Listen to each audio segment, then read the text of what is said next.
ഹജ്ജ് എന്ന ആഗോള പ്രതിഭാസത്തെപ്പറ്റി നമുക്കൊന്ന് നോക്കിയാലോ? ഓരോ വർഷവും 20 ലക്ഷത്തിലധികം ആളുകളാണ് ഹജ്ജിനായി മക്കയിൽ ഒത്തുകൂടുന്നത്. അപ്പോ എങ്ങനെയാണ് ഇത്രയും വലിയൊരു ഒത്തുചേരല് തുടങ്ങിയത്? ഇതിന്റെ ഉത്തരം ഒളിഞ്ഞിരിക്കുന്നത് ഒരു പുരാതന വിളംബരത്തിലാണ്. എല്ലാം തുടങ്ങുന്നത് ഖുർആനിലെ ഈയൊരു വാക്യത്തിൽ നിന്നാണ്. സൂറ ഹജ്ജിലെ 27-ാം വചനം.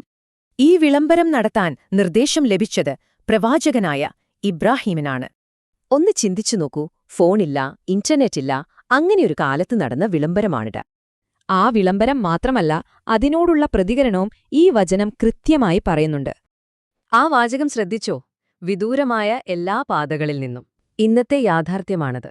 ഇന്ന് ലോകത്തിന്റെ എല്ലാ കോണുകളിൽ നിന്നും തീർത്ഥാടകർ മക്കയിലേക്ക് എത്തുന്നു.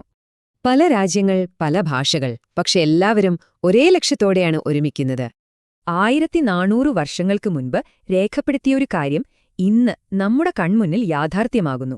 അപ്പോ ഒരു പുരാതന ഗ്രന്ഥവും ഇന്നത്തെ യാഥാർത്ഥ്യവും തമ്മിലുള്ള ഈ ബന്ധം അവിശ്വസനീയമല്ലേ? ഒരു പുരാതന വിളംബരത്തിന് എങ്ങനെയാണ് കാലങ്ങളെ അതിജീവിച്ച് ദശലക്ഷങ്ങളെ ആകർഷിക്കാൻ കഴിയുന്നത്?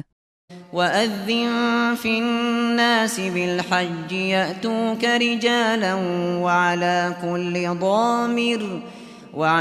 كل ضامر يأتين من كل فج عميق